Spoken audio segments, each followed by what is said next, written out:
Hello everyone, welcome back to my channel. This is me Ragini. अगर आप छत्तीसगढ़ प्रयोगशाला भर्ती की तैयारी कर रहे हैं, क्योंकि आज से लेकर आपके पास सिर्फ 15 दिन का टाइम बचा है, तो आपने अभी तक अपनी तैयारी शुरू नहीं की है, तो आपका सबसे पहला काम ये होना चाहिए कि अब आप नोट्स बिल्कुल भी ना बनाएंगे, क्योंकि अगर आप नोट्स बनाएंगे तो आपका टाइम वेस्ट होगा।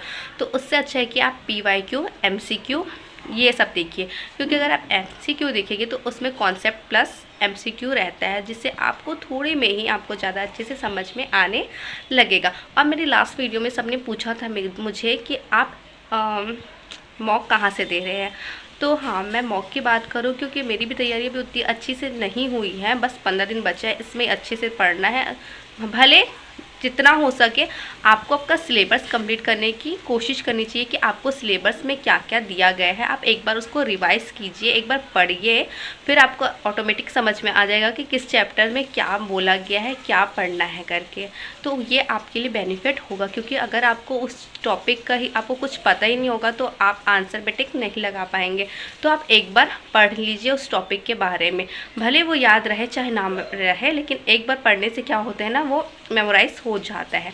तो आप ये चीज़ ज़रूर कीजिएगा, नोट्स बनाने में अपना टाइम वेस्ट अभी मत कीजिए।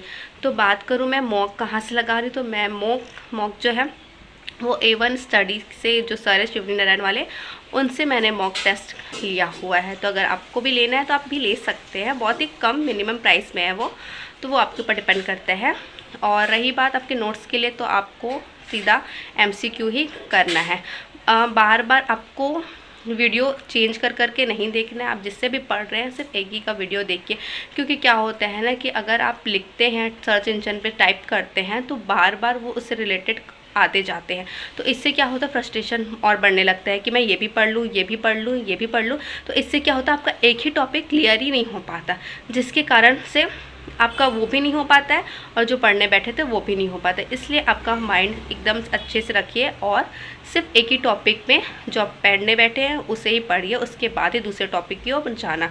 ठीक है। अगर आपको वीडियो पसंद आई है और भी कुछ आपको प्रॉब्लम है या आप कुछ बोलना चाहते हैं तो कमेंट करके पूछ सकते हैं। तो मिलते हैं नेक्स्ट वीडियो में।